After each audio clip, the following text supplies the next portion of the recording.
Field of 68 post-game show.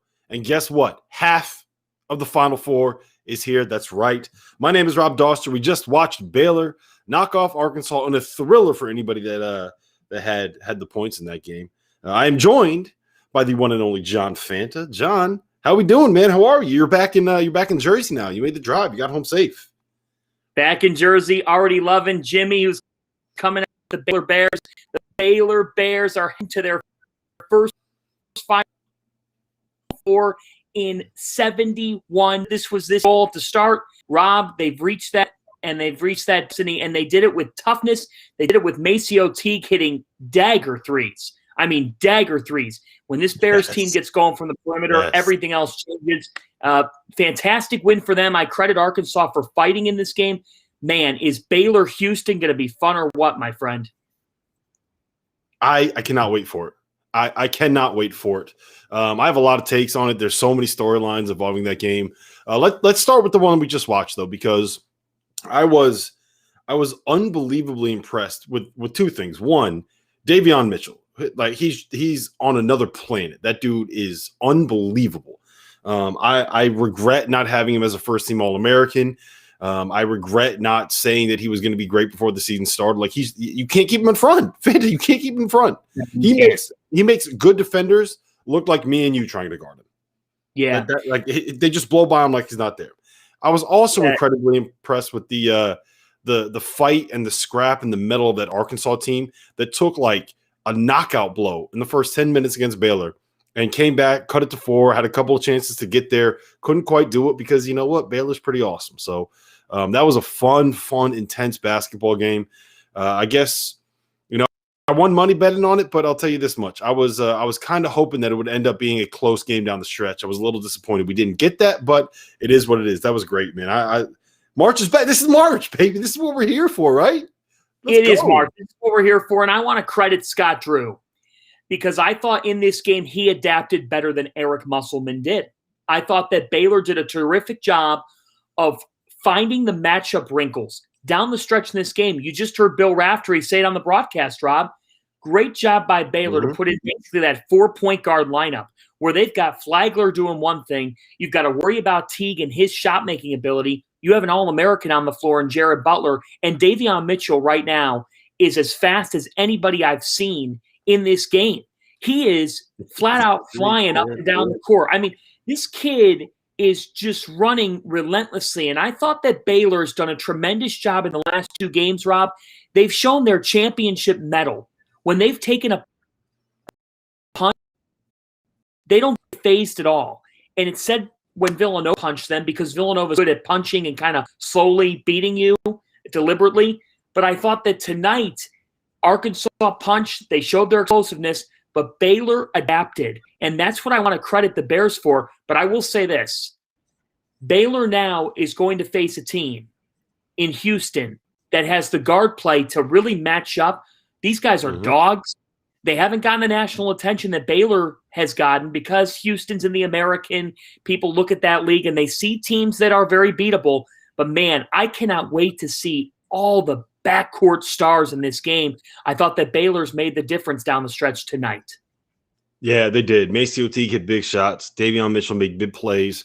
And, you know, at the end of the day, what it came down to was Arkansas didn't hit a field. What was it? The last 8 minutes, they went through an 8-minute stretch where they didn't make a field goal. I think they missed 12 straight shots at one point there when Baylor kind of pulled away. And look, we know what Baylor is. They are a team that is built on their defense. Yes, they're really good offensively. Yes, they shoot a lot of threes. Yes, Davion Mitchell is awesome. Yes, Jared Butler usually is awesome. He hasn't played great in this tournament.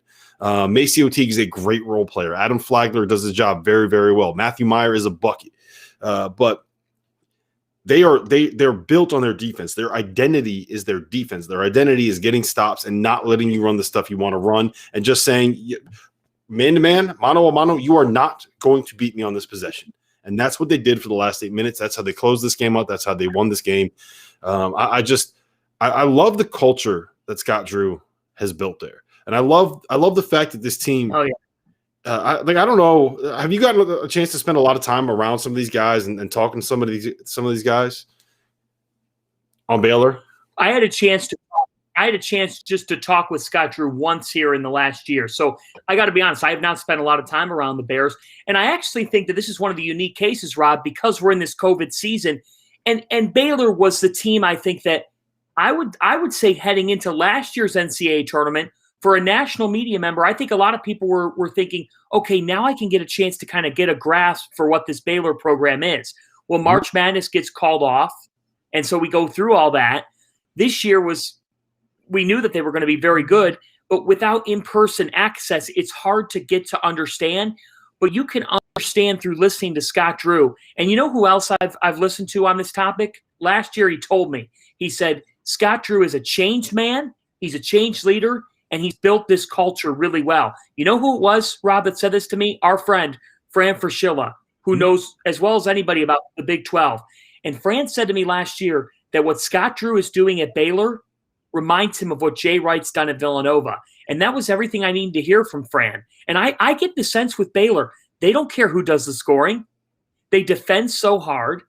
And how many times in college basketball, Rob Dauster, do you see a team with 4 really good guards?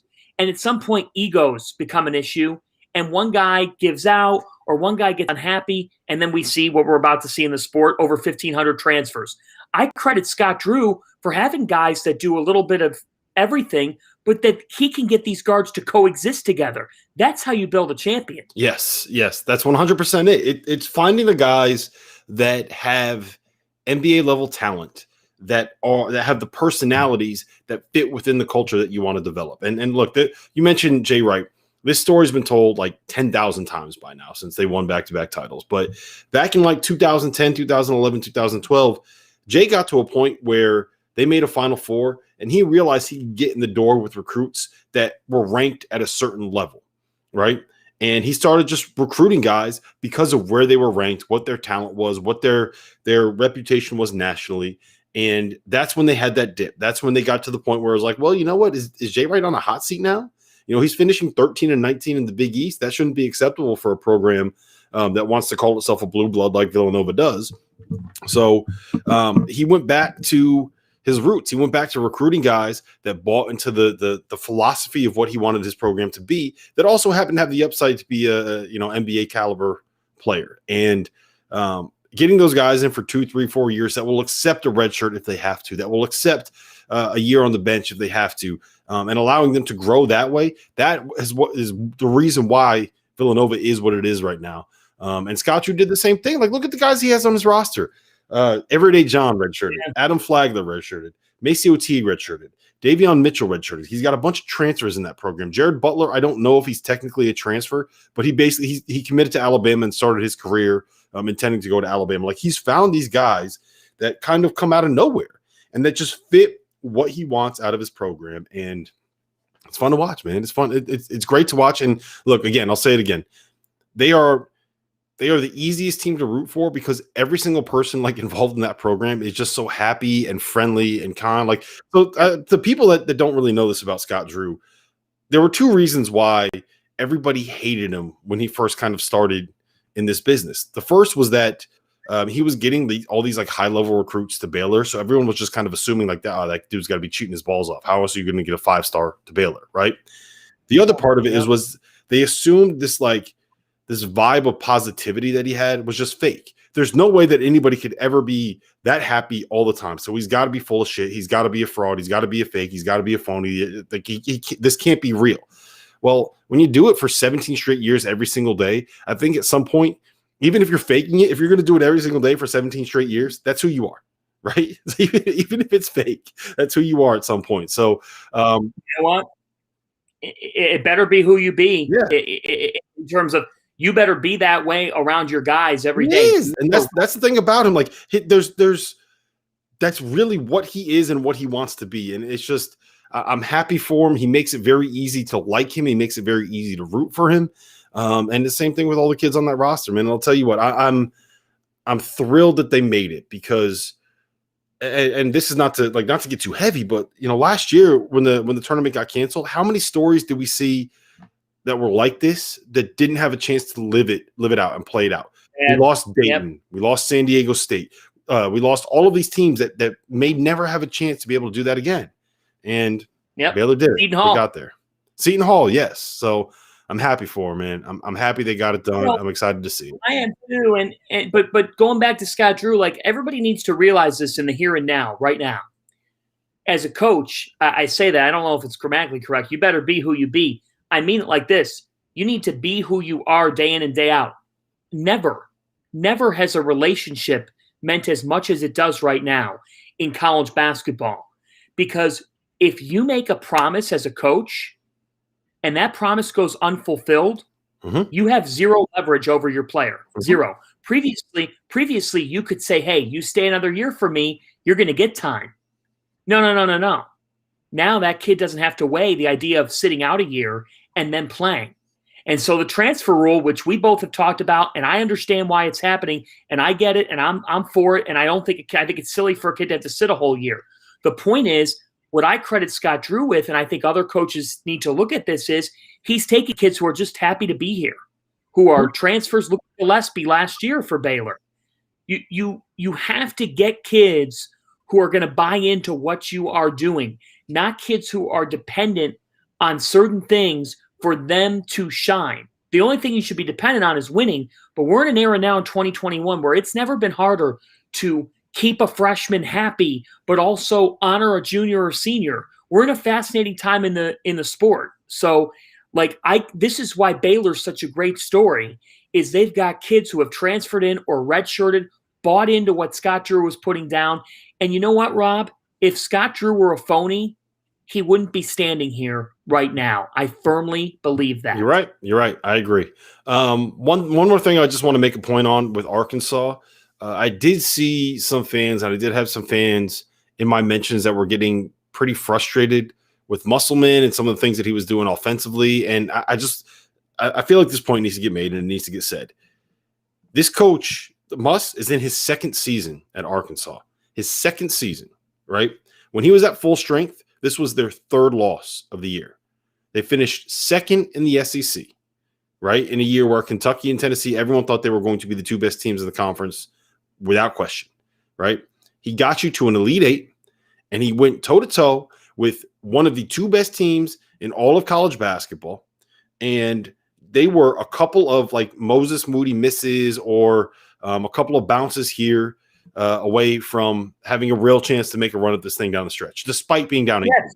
So absolutely be frustrated with the loss. Every single Arkansas fan, every single Arkansas player, every single member of that coaching staff should be frustrated that they did not win this game. You should have that expectation, but you should also understand that what Muss did was very, very impressive, and you got to give him credit for it. He found a way to get this thing to work with the players that he had.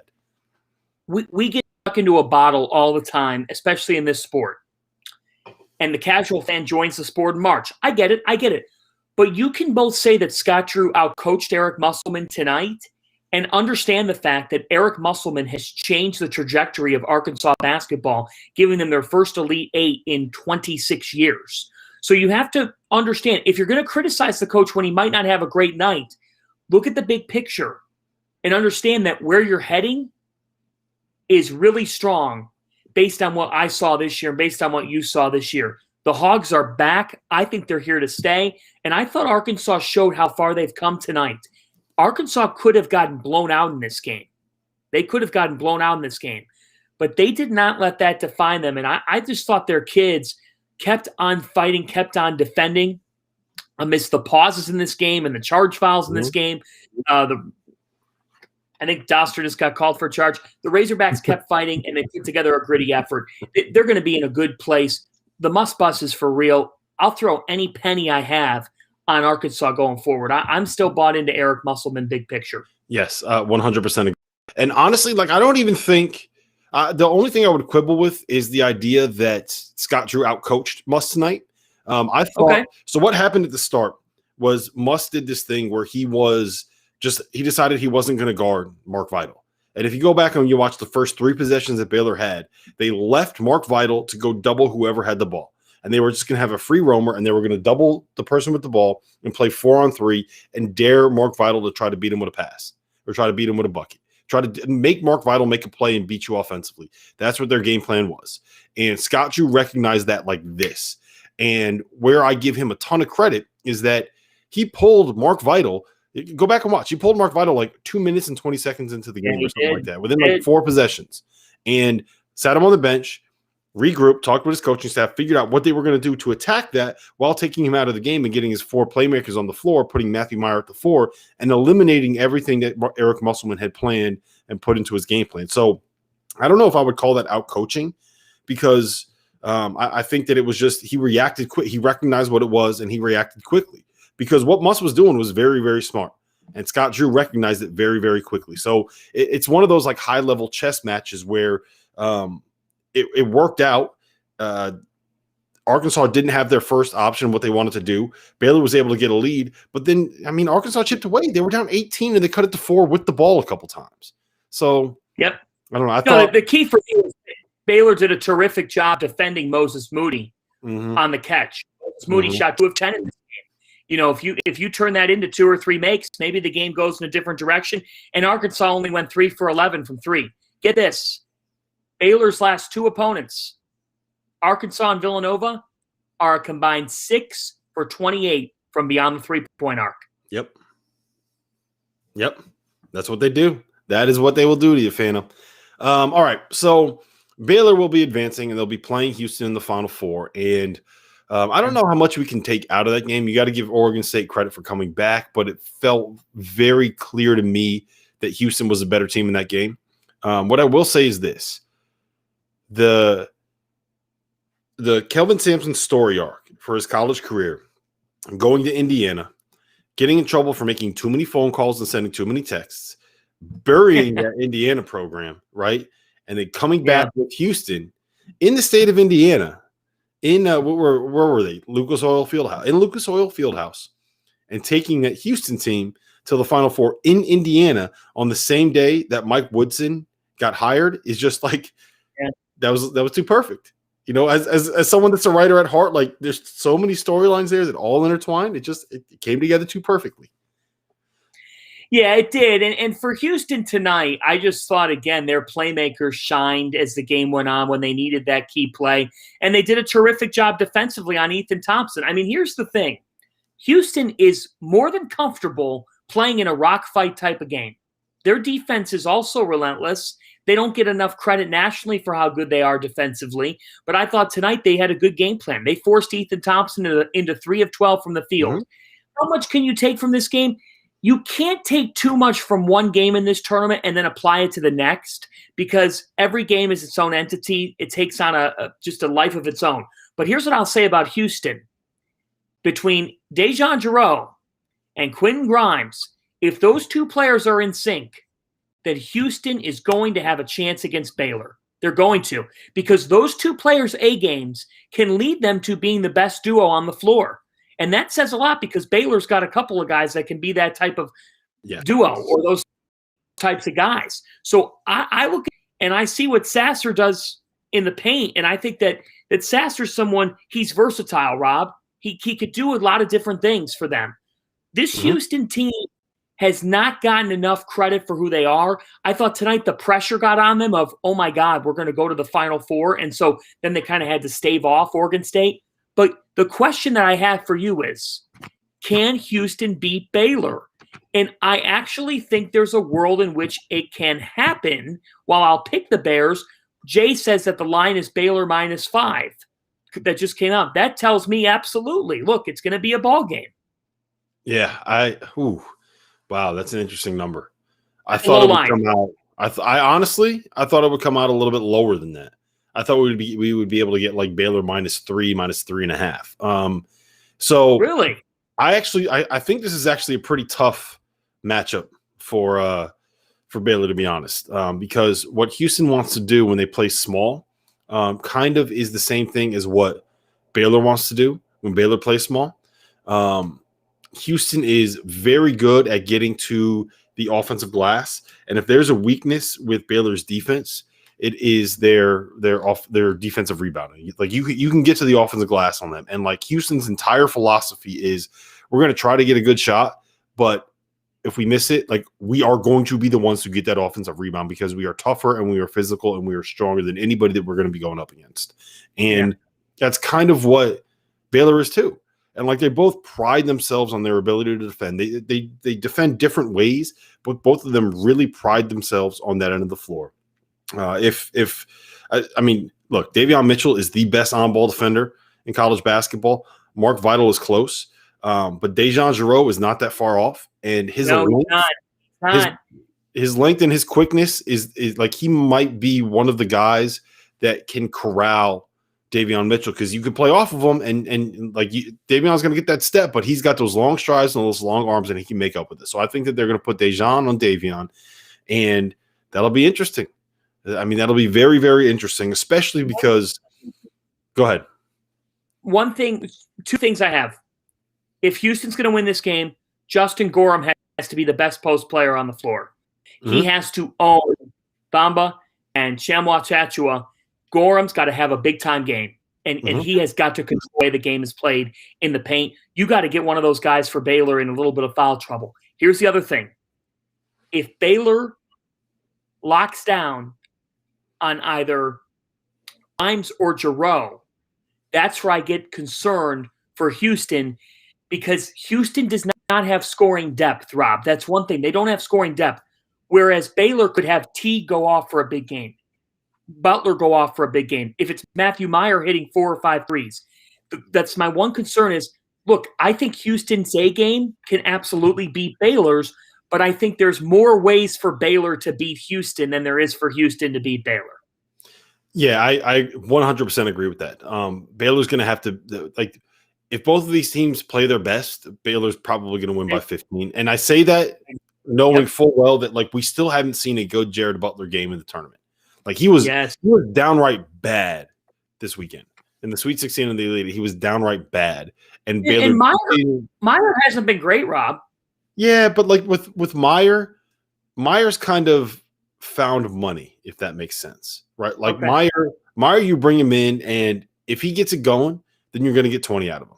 If he doesn't get it going, then he's coming in, and the threat of his jump shot creates space. He comes in, and he's good defensively because you get a guy that's 6'9" on the perimeter instead of like 6'1" Adam Flagler, and he can do a job, and he's gonna play. You just know he's gonna play hard. So you know if he comes in and only gives you 15 minutes and doesn't really score, you know what you're getting out of him.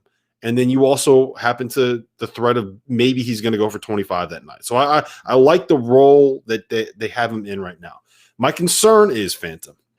So what makes Baylor unique is they run this defense called a no middle. And I've talked about this a lot, but basically what it is that they force everything away from the middle of the floor. They want you to drive baseline. They want you to go towards the sideline. They don't want you to get ball reversals. If you watch any high ball screens, they're going to get up on the side. They're going to ice it very, very hard, because what they're trying to do is force you to drive to a place where they know where you're going so they can pre-help. So that when you put the ball on the floor, they already have the guy outside the block to take a charge. They already have the weak side defender dropping to cut off the pass to the baseline, and they're able to zone up with the 2 passes to the opposite wings. The whole idea is if they know where you're going, they can get there to the help before you can get there. Now, the other team that runs a defense like this, which is kind of where Scott Drew stole it from, is Texas Tech.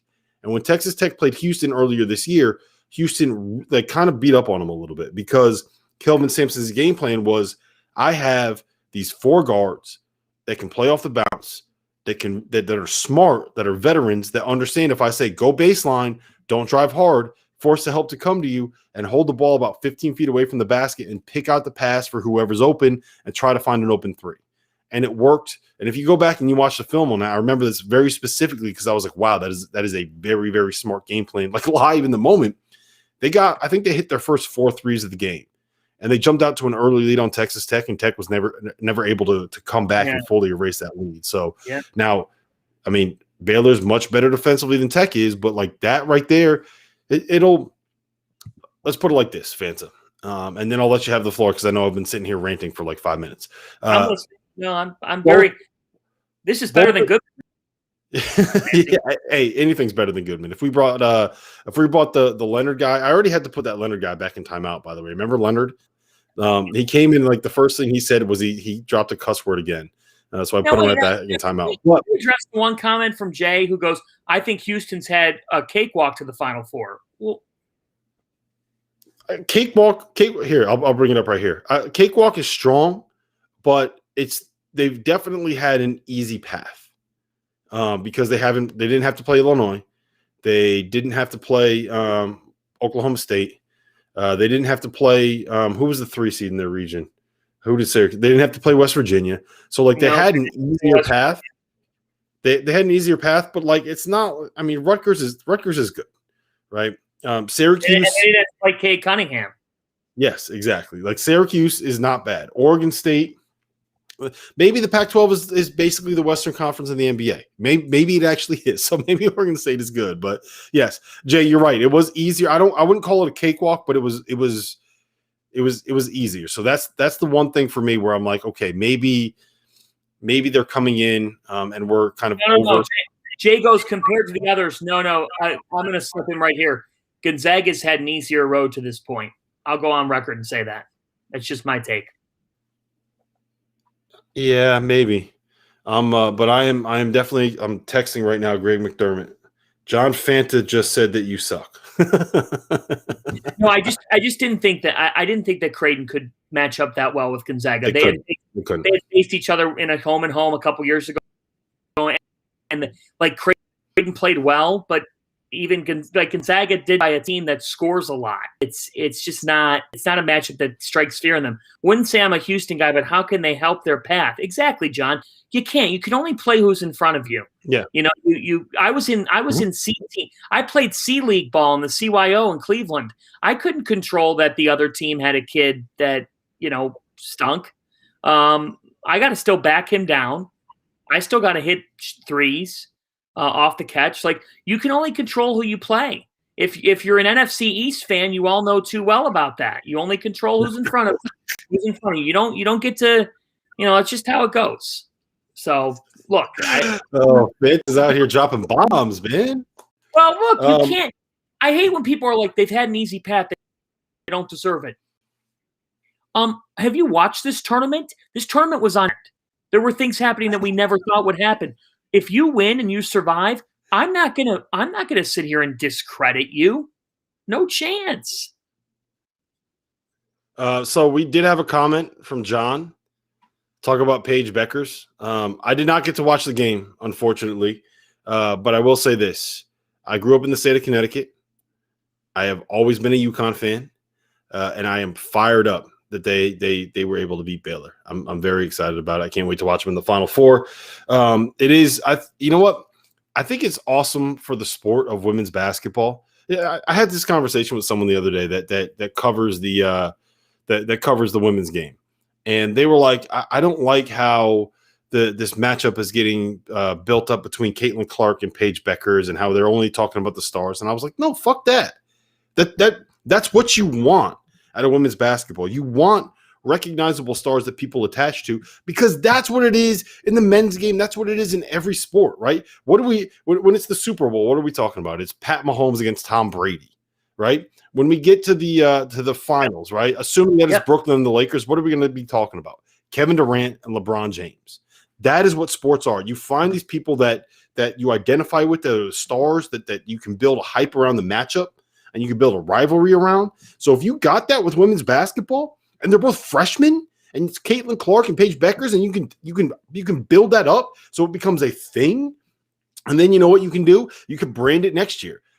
Have ESPN find a way to get them to play in a matchup that's on national television on like a random Tuesday in December when nothing else is going on, and try to get everybody to watch those games. And you get random people tuning in to watch women's basketball. Like, how is that an L? That is a great thing for the sport. It is great. And I have a couple of bold statements that I'm going to make right now. For those of you who have not seen 19-year-old Paige Bueckers play, what she has done as a freshman could be argued as the greatest season by a Connecticut freshman in program history.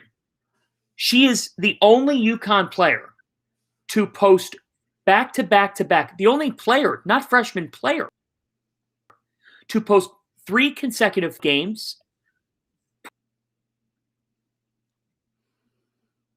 point aside, she had 28 tonight. Her play is next level. Her composure reminds me of that. Gino Auriemma in the preseason was talking with Gino Auriemma. He has a long pause, Rob, and he said, freshmen are freshmen. They have to learn our system. Long pause. He goes, but Paige is really freaking good. And when Gino Auriemma says that about a kid who has not played one possession for him, I got to tell you, what we're watching right now is special. And look, Gino Auriemma is not getting any younger. This might be like the last this 4-year cycle here. Like Gino Auriemma has nothing left to prove. He could emphatically put it away with how good she is. They have AZ Fudd coming in next year, the number 1 player in the class of 2021. The UConn Huskies are giving me the vibes. This is vintage UConn, and it's led by Paige. And folks, if you have not seen Paige Bueckers play, watch it. It is great for the sport. We need star power in women's basketball. And I thought the quality of play against UConn Baylor was the best quality of play of the entire night, men's or women's college basketball. And by the way, I'm all supportive, Rob, of us going to quarters in men's basketball too. I think the NBA. It's got to happen. It's got to happen. It's got to happen. It's got to happen yesterday. Yeah. Yeah. Shout out to BJ. Yeah, BJ, it's the Beers and Ball live stream, baby. Let's go. This is my Enjoy by Stone IPA. I told Deshaun this the other day. Fanta, maybe you can help me with this joke that they're making on. It's called the Enjoy by Stone IPA, and what you're supposed to do is you drink it by a certain date so that it stays fresh. When you get something really hoppy, you have to drink it quick. You can't age it. There's certain beers that you can age, like you can age some stouts, you can age some porters. You can't age IPAs because the hops are better when they're fresh. So this is Enjoy by 42021, and they call it a Blazy Hazy IPA, right? Yeah. And they say that it's called, they say this is brewed to be blazingly fresh, and you have to drink it by 420. Can you explain that to me? I don't get it. I don't get the joke, Fanta. But I think Bill Wald would know a thing or two about all of that. You might have to ask him. Can I make a confession to you? Hit me. So when you asked me to do the show, did you notice how there was like a 5-minute gap in response? Yeah. So in full frankness to all the viewers out there, I was already a halfway bottle through of Merlot. I was halfway through a bottle of Merlot. I'm basically doing this show right now off a bottle of wine. Good. Go. Where is it? Where's your glass, man? This is what we drink. The bottle's gone. The bottle was gone an hour ago. Yeah. Oh yeah, Fancy. You are. You're a big wine guy. You are a big wine guy. I've noticed that about you. It's Jersey. It's the PJ Carlissimo, Kevin Willard and me. I love a big bottle of wine. Yeah, I hear you, man. I'm starting to get more into it. I can only get into it a little bit more. That's good. I only like white wines. I only like red wines. I don't like white wines. And I can only do the ones that are like big and bold. Like Pinot is not for me. Like it's just a little, it tastes like kind of warm like wine water. No, I need like the big bold flavors, like a big cab or a big what's the one from Argentina? Like a big Malbec. Like I need the big flavor wine. Yeah, I mean, I love drinking beer. Just look at me. I do. I love Great Lakes Brewery. So I'm a Cleveland guy. So I love Great Lakes, Dortmunder, Christmas Ale, all that stuff. Dude, their Christmas Ale is so good. Oh my God.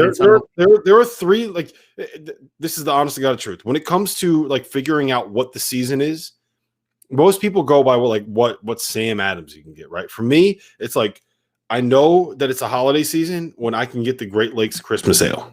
I know that we are heading into like the heart of college basketball season when I can go get the Bell's Hop Slam.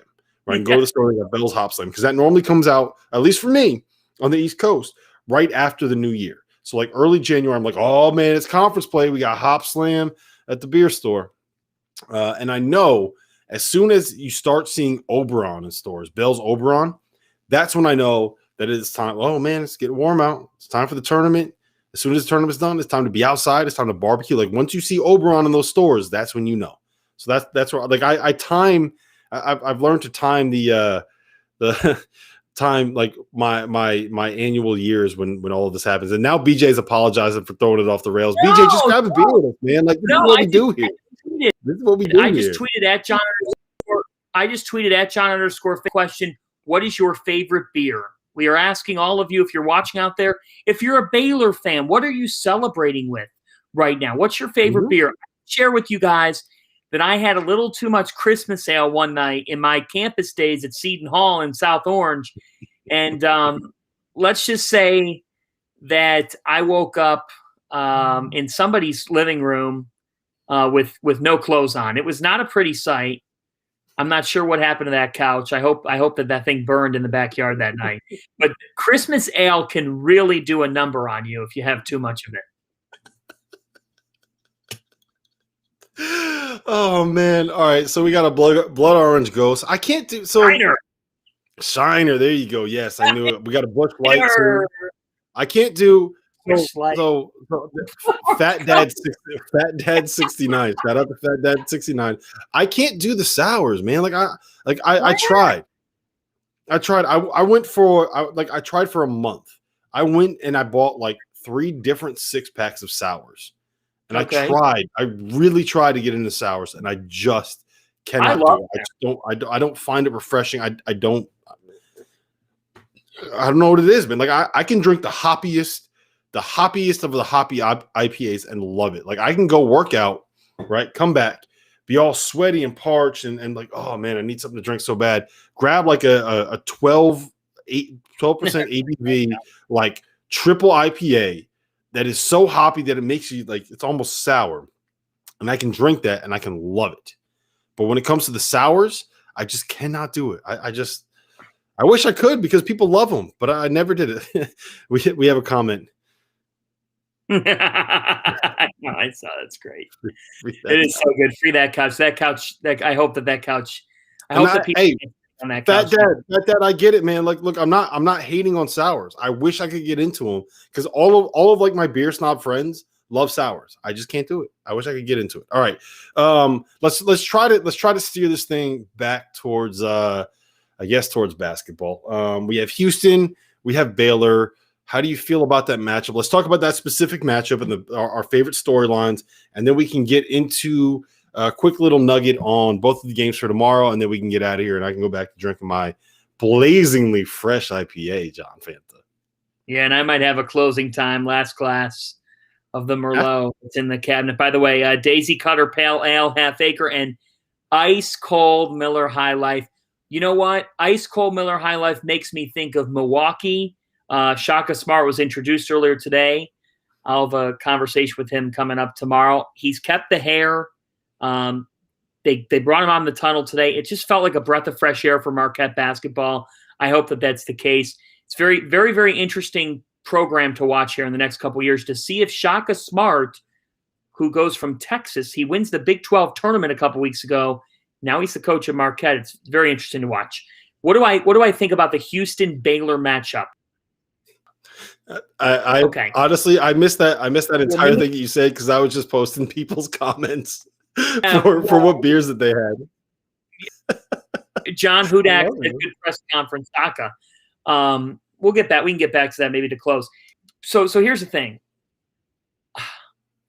Like, I absolutely think that Houston's high pressure, in your face approach can compete with Baylor. And again, if Grimes and Giroux are playing at their best, Grimes has to be able to create for others.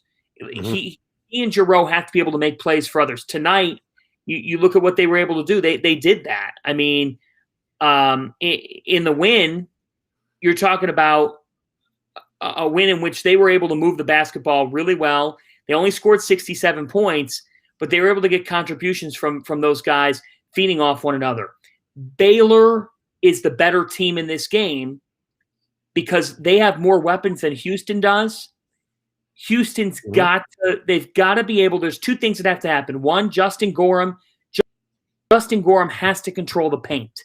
Like with Baylor, you got to have the best post player because you're probably not going to have the best guard the way that Mitchell and Butler and Teague are playing. And the second, if you're Houston, you got to hit at least 8 threes. That's my opinion. I agree. I think what it's going to come down to is the backboards. I think it's going to come down to who is going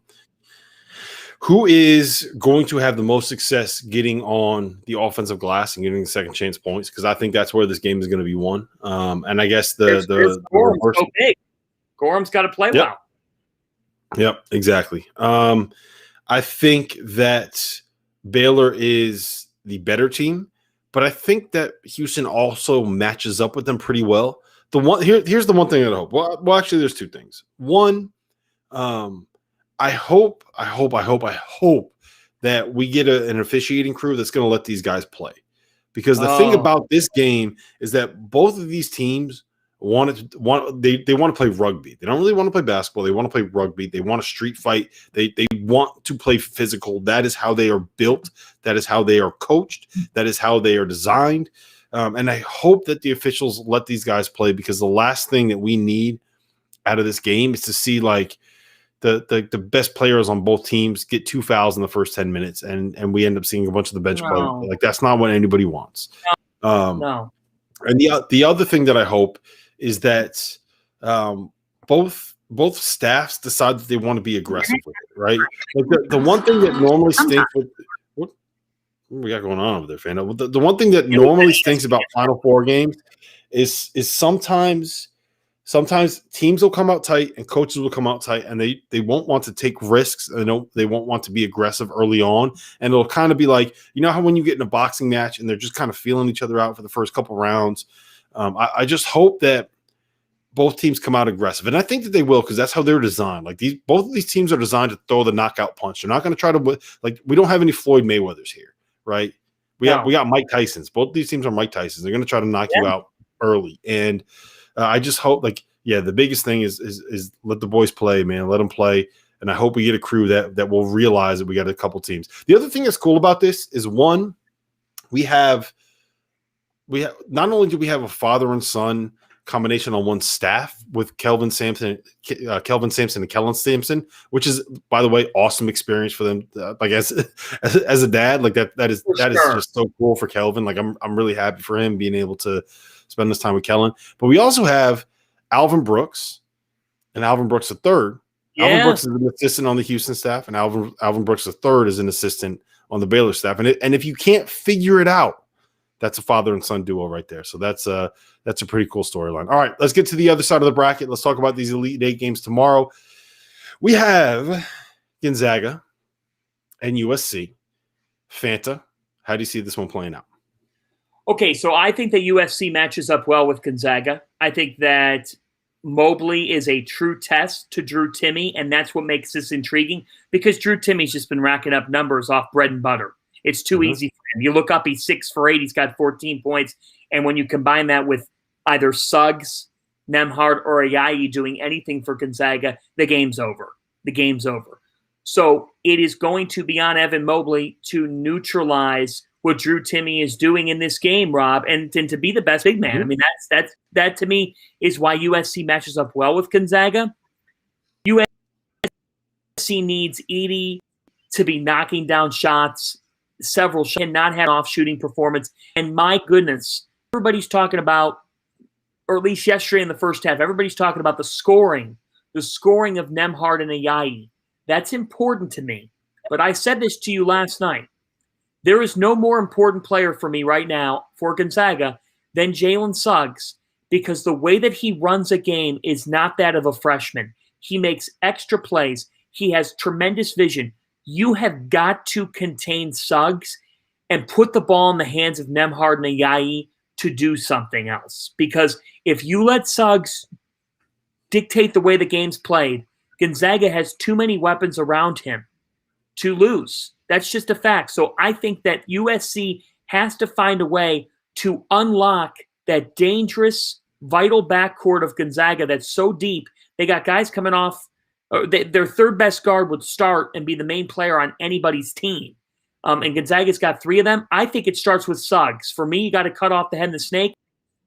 I expect USC to cover it. Yes, I do. But I think Gonzaga will win. I agree. I think really what it's going to come down to is whether or not Gonzaga can make outside jump shots. And that sounds really simplistic, but I think that's what it's going to end up being because USC is going to throw that zone at them, right? Like, so they have an assistant on their staff named Jason Hart, who was a point guard for Syracuse, who's really close with like the Syracuse program, really close with Jim Boeheim, and understands what you are trying to do out of a 2-3 zone. And he also understands that when you have a 7'1" center that can absolutely own the paint like Evan Mobley, when you have so much length and athleticism everywhere else on the floor, that going zone is generally the best thing to be able to do, especially when you want to play two bigs and you're not sure if you can match up with those two bigs if someone wants to go play small and space the floor out and try to match up on the perimeter. So that 2-3 zone is going to be a little bit of a problem. And Fanta, I don't know if you know this, but I do have a surprise guest that we're bringing in here real quick to help us down the game. Sam Vecenie! Sam Vecenie. Let's go, Sam Vecenie. It's so good to see you. Rob, I'm only here because Fanta's here. I'm not here because I know. No one ever wants to talk to me. That's why I made sure that Fanta was on the stream. So we're talking a little bit about the way that Gonzaga can attack the USC zone. And you used to be a West Coast guy. Now, like you're like super, super, super West Coast in Australia or East Coast. But I still consider you one of my LA guys and one of my Pac-12 guys. So talk to me about the zone. Talk to me about Evan Mobley. I know you just did a big piece on him over at the Athletic. So break this down for me, man. How's Gonzaga going to break down the zone? Yeah, I think it's really interesting. I think they have a few different options because I'm a little bit worried about what Drew Timme is going to be able to do in the middle. He does. I don't want to say he's bad against length. I don't think he is, but he does have some issues at times finishing above length. And Evan's going to present a lot of problems there. Isaiah Mobley's also kind of a sneaky good post defender because he's really strong and physical. So I would imagine that what they do is that they try to have Isaiah body up with him and then have Evan coming over from the weak side to try and contest and just try and like double up. And then from there, it's going to be on Drew to try and hit them in rotation, right? If I was Gonzaga, I think what I would do is probably something similar to what happened in their most recent game against Creighton, where Creighton just kind of sagged off of guys like Joel Ayayi and Andrew Nembhard. I think that you're going to see USC probably do something pretty similar. If I was Gonzaga, I would probably try to use Suggs a little bit more in the middle of that zone. And I'm assuming USC is going to zone because that's kind of what they've been doing recently. They'll play some man if like it's a missed shot and they have to scramble, but for the most part, they're going to try and sink back into that zone. So I think I'd try to use Suggs in the middle of it a little bit more to break down defenses because I think Ayayi's handle can get a little bit high and he can get a little bit ripped. Andrew Nembhard is a good decision maker, and I think I would also flash him in and out of the zone with Suggs. It's going to be really interesting, though, because I think that what USC is going to do is they're going to force guys like Ayayi, Nembhard, and Suggs to make shots, and I think that they can do that, but it then just becomes a little bit more questionable about whether or not they're going to win the game because it comes down to being like a make or miss kind of deal, and I feel like that's a little bit more tenuous for Gonzaga. Yeah, that's how you increase the variance, right? That's how you say, right. Look, we're not quite as talented, but we're going to turn this into a more or less a how many threes can you make versus how many times are we going to be able to get Isaiah Mobley isolated against like Andrew Nembhard 10 feet from the basket kind of a deal. Go ahead, Vanna. Whereas Creighton, Christian Bishop gets into foul trouble. Ryan Kalkbrenner's no match. Creighton couldn't rebound the basketball even off a Gonzaga miss. USC has the guys in the paint that can force a one-and-done possession, and that's why I thought the approach was right in forcing Ayayi into threes and saying, hey, we'll dare you to take it. When he cans 3 threes in the first 5 minutes of the game, pull out a Sharpie. The game's over because they've got so many threats on the floor, and if he's knocking down shots – so I'm with you, Sam. I think my biggest question to you, Sam, is I got a chance to watch Suggs in person this past weekend, and you've seen the tweets. You've seen him play, like things that you just do not see from a freshman. Does he remind you of anybody, Sam, from the past? Yeah, it's an interesting question. No one really like springs to mind immediately, like a super powerful guard. Like he's a big dude. Like he's 6'4", 6'5", 200 pounds, something like that. Like he is strong. He is like the former football player. Like we all make jokes about it, but like that's a real deal, right? Wait, he played football? No way. I've never seen that on a single Gonzaga broadcast. No idea he played football. Yeah. So I think that like there's a little bit of that. Like he is strong. He can get to the basket. He's physical. He embraces contact, just plays right through it. And then on top of it, the vision is kind of what is the separator there, right? Like he's an unbelievable passer, especially in the full court, but he can make some half court reads that are kind of phenomenal. In terms of someone that's really a standout guy, like it's not Zach LaVine. Like I think he's a little bit he's a better passer than what Zach LaVine is. Like I'm trying to think of like a combo 1-2 guard who's like super powerful and physical. Right. It's interesting that you mentioned Zach LaVine. Like that was never one that I put together with those two. Well, I'm trying to think of like combo guard. You know what I mean? Like guy who handles a lot of point, initiates a lot of offense, but is like kind of almost like a 2 in terms of size. That's why I asked you, because you've done these breakdowns and you do a terrific job with the NBA draft. But like you watch Suggs play, and it's just he gives you this vibe of, man, like that's unique. It's different from what we see in this sport. Yeah, someone just said Stephon Marbury. That's an interesting one. That is, I think, actually. Goodman, That's actually like Goodman has always been pushing the Derrick Rose, Derrick Rose narrative. I think Suggs has a chance to be a better shooter than Rose, and I think he's also a little bit of a better passer than Rose was. I can the explosiveness is there. Like I get it with the explosiveness. His passing. Yeah, that's the thing for me. Yeah. Like Derrick Rose, that dude was like shot out of a cannon when he was young at all times. Like he was like Derrick Rose is maybe the most explosive dude that like I feel like I've ever watched on a basketball court. Yeah, but like, he won an MVP because he's so explosive. Yeah, right. By the way, if anyone's wondering why Sam is the most put together one out of all of us, it's because Fanta drank. It's 1:00 in the morning here, Sam. I'm drinking a 9% Stone Enjoy By, and Fanta already finished his bottle of wine, so we're getting a little reckless over here. Yeah. I don't know why I did it on a Monday night, but I did. And here we are at 1 a.m. Eastern time talking college basketball. But it is so – when Rob said we have a surprise guest, I'm thinking, seriously, like are we going to have who I think might be pizza and talking about Jalen Suggs being Derrick Rose and Goodman? So this is extremely refreshing because not only are you ready to go, but I really like the interior of the room you're in. Yeah, it's a great color scheme. I love it. Yeah, so right now I'm currently waiting for my like full visa to come through so my wife and I can go out and like purchase a property of some sort, right? So right now we're staying in her parents' house, like the house she grew up in, and it's great. Like we have more than enough space. Her parents are phenomenal, great human beings. Shout out Bill and Helen. But you know, I also have this office here that is her sister Grace's former bedroom, which they allowed them to paint with their own colors. So it's purple and sky blue, and that's what we're rolling with here. Hey, it could be worse. It could be worse. No, it's great. No, it's giving me Paul Simon, You Can Call Me Al vibes. Like that's what I'm thinking of. I'm thinking of that music video. I think Bill Walton would love it in there. Oh, Fanta.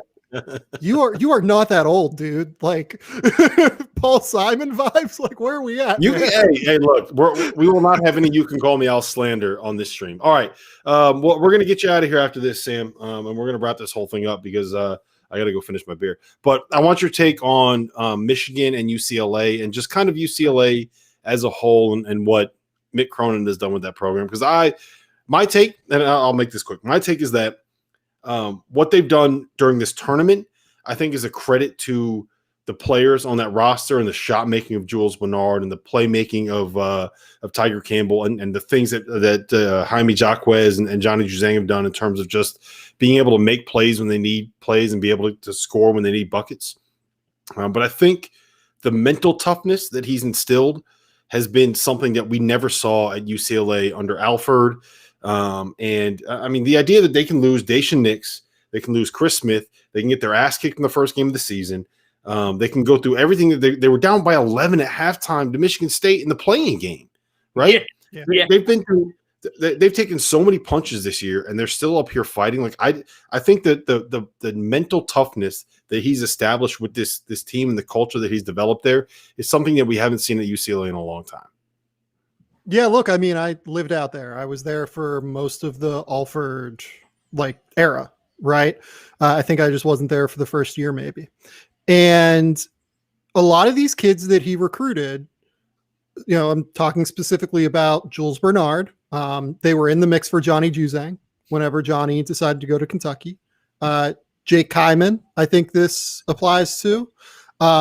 There are a few others I'm trying to think of, like Jalen Hill is another one before Jalen ended up starting. Singleton was a Alfred kid, right? Yeah, he was. David was a little bit different in terms of just like who he was, but like these are kids that specifically had questions about toughness. Like it was like SoCal kid, like grew up in the sun the whole time, all that bullshit that you hear, right? About Southern California basketball players.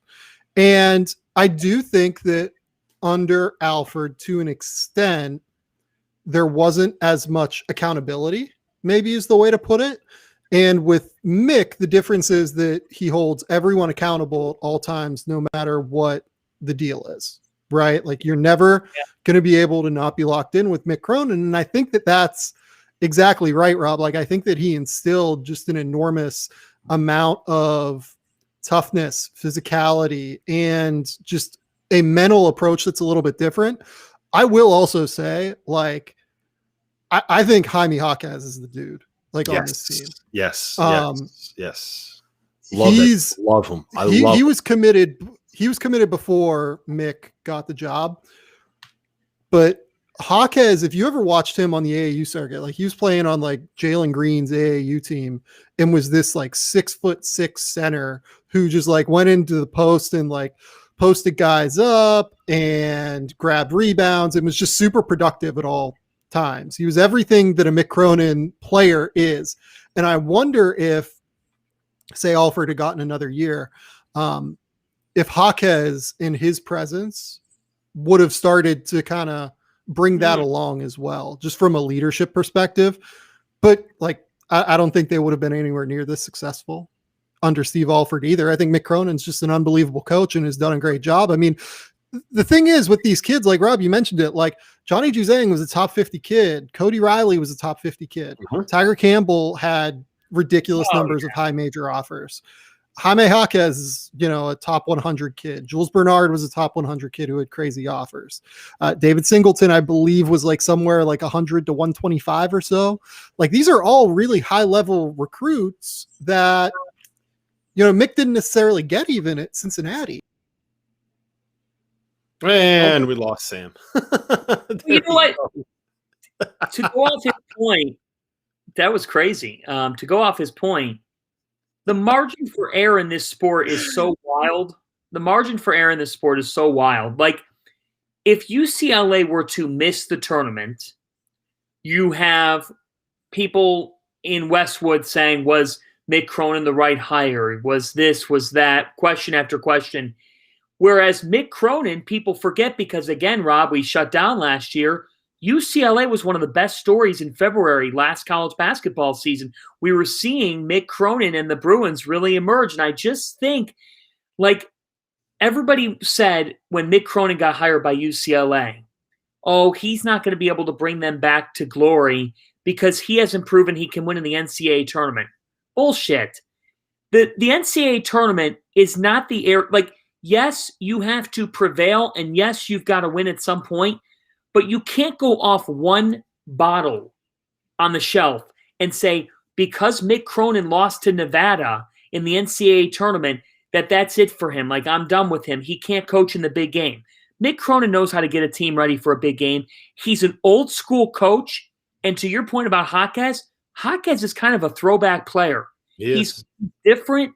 He plays the game old school. He makes the extra pass if he needs to, but he can hit the big time shot that you might see him pull and say, "Oh, I wouldn't have taken that shot. Oh, it went in."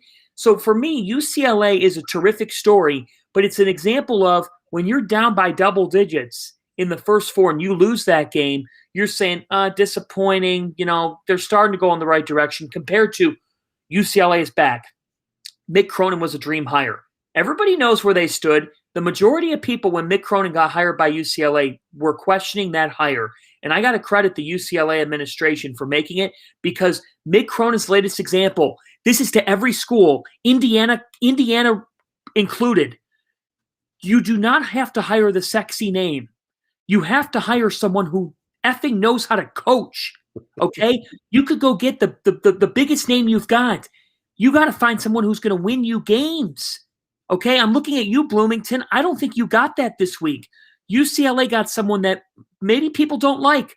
Mick Cronin's not the most likable guy, but Mick Cronin can coach his ass off. Mm-hmm. And he's doing it right now with this UCLA program after questions were around. Yep. And look, there's a bunch of Michigan fans in the chat right now that are yelling at because they were picking UCLA to win. Look, I am all for Michigan tomorrow. Hey, we got Vecenie back. He's back. He made it. He made it back. He made it back. Hold on. I gotta fix the graphics before he made it back. We got him back. We got him back. Horizontal. We got him back. We got him back. Anyway, so for the Michigan UCLA game, Sam, tell me what you think about this. I am all over Michigan in the spot, and I'm all over Michigan in the 7 because I think that I don't want to say it's fluky that UCLA got here, but they needed 2 OT games to be able to get to the Elite Eight, and to beat Alabama, they needed the Tide to shoot 11 for 25 from the free throw line. They needed weird charge calls that we don't have to go into. I've gone on that rant before. And they needed some unbelievable and probably unsustainable shot making from guys like Jules Bernard, Johnny Juzang, and Jaime Jaquez. So I'm all over Michigan in this spot. Like I think that tomorrow my favorite bet is absolutely going to be Michigan laying the 7. Yeah, I think it's an interesting bet, because part of me wants to think that this is going to be kind of an ugly game in a lot of ways. Like, I think that Mick Cronin has a real shot to just ugly this thing up, play super slow, like just kind of go full Cincinnati in this, right? Yeah. I also think Juwan Howard's just really good. Like, I think that's kind of the big thing. Juwan Howard is an unbelievable basketball coach. And the people who trash that hire do not talk to enough NBA people, because he's really good. Do people actually trash it? Yeah, don't you remember? A lot of people trash the hire. Yeah, I didn't realize that. Yeah, like it was. Those people are uninformed and wrong. Those people are uninformed and wrong. Well, people did it on the basis of similar to what, I feel bad, like Goodman's not here and I'm like bringing up his article.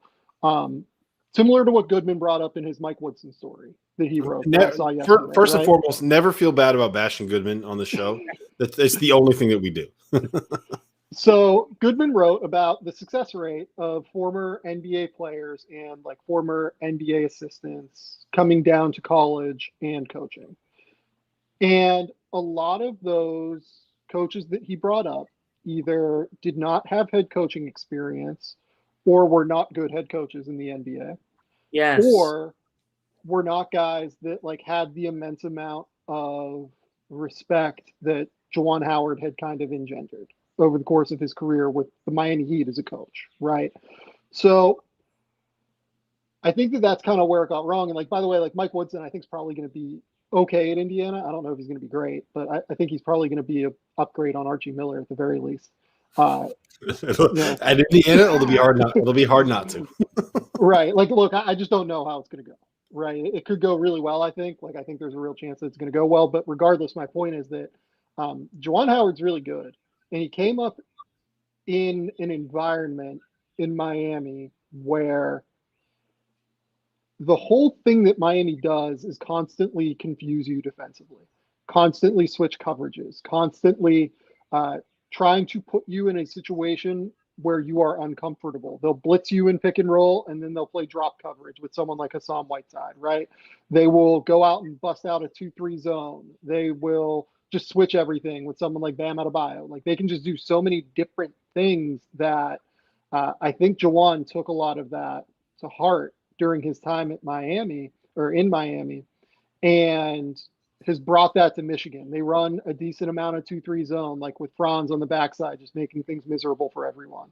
They will run man-to-man. They will play a lot of different screen coverages. Like, they can just do a lot of different things, and I think that that's where Michigan has the advantage here. I think that their roster is just really well balanced in a way that's going to allow them to just cause all sorts of issues offensively for UCLA. I'm very impressed with the adjustments that he's been able to make and some of the ways that he schemes things, right? I think so. What he did against Florida State was really simple, and actually I thought was really, really intelligent. And what he did was he knew that they were going to send help to Hunter. They Florida State switches everything. He knew they were going to send help. So his pressure release for the guys for Mike Smith, who we knew was going to have someone that was 6'7" and long on him, was to flash whoever was going to double and provide the help over the top for Hunter Dickinson to the high post, and then basically play 2-on-2. Look to get that high-low pass in there, look to get that dump down, or allow someone like a Brandon Johns or a Franz Wagner to go and attack somebody who wasn't really guarding them. And I thought that was really, really sharp, really, really smart, and it's not something that I was expecting. And so to your point, yes, he's great at like mixing things up defensively, but he's also like just a really, really good coach at finding ways to put together a game plan that's going to work for a team that, like, let's be frank, doesn't have a lot of guys that can take over a game themselves, right? Like Franz Wagner is their star. And, I don't even know if star is the right word, but he's the guy that's going to end up being he's going to end up being a top 20 pick, but he's not the guy that you expect to go out and get you 20 on every night, right? And I just, when you have a team of guys with none of them, I think the knock on Michigan is that there's not really any guys that can go out and take over a game themselves. They kind of have to scheme ways to win. When you have a coach that can consistently find ways to scheme you into a win, that's really, really impressive to me. Yeah, and just to jump in briefly, like on the coaching front, you knew Juwan Howard was for real when he hires Phil Martelli days into the job. Like, that tells me that the guy understands college and that he knows what's going on. He made a no-brainer hire a couple days of the job. And you know what impresses me about Juwan Howard, guys? Whenever I watch him on the sidelines, he is cool hand Luke. Like, nothing phases him except Mark Turgeon. But the way that he coaches a game is he has a great composure about him. And it says to me that, he spent time around the greatest, Pat Riley and others. I think that for Michigan, Mike Smith has given this team a dynamic ball handler who understands the moment, and that's what I see throughout Michigan. When Livers was healthy, with Wagner, like, they have guys that sacrifice maybe their individual talent for the greater good of being a collective unit. Mm-hmm. And that's what I sense with Michigan. And if you look at the best programs in the country, that's what they do. It's what Gonzaga's done. It's what Jay Wright has built at Villanova. And it's what I see with this Michigan team. I don't think it's that necessarily there's not a kid that could take over a game. I think that stylistically this fits for them and for a great team in the sport to have success. That's fair. All right, Sam, end it with this. We've had about 3 questions in the chat for people that want your take on Franz and what his draft stock is. And is that Laura in the background? Did you just see her? Yeah, she just walked in. Tell her we said hi. Tell her we said thank you for allowing us to borrow you. And give us your 60-second take on Franz Wagner, and then we can get out of here. Yeah, so with Franz, it's funny. Like, you mentioned that he's probably the best player on their team. I agree, but it's kind of like having Robert Covington as the best player on your team a little bit. Like, I think that that's the guy that he most reminds me of going forward to the NBA. Like, a guy that's a little bit of a streaky shooter, a really, really good cutter, a great off-ball defender, has legitimate size at 6'9", but is kind of skinny. He moves his feet sneakily a little bit better than Covington on the ball. Like, I think that he doesn't get like waxed on the ball as much as Covington does. Sometimes, teams that have had Covington in the past will switch him and he gets just kind of beaten on the ball a little bit too much. But with Franz, I think that that's more what you're talking about. You're talking about a guy that can play like the hybrid 3-4, can knock down shots from distance at probably a 38% clip, but he might miss a bunch in a row and then make a bunch in a row.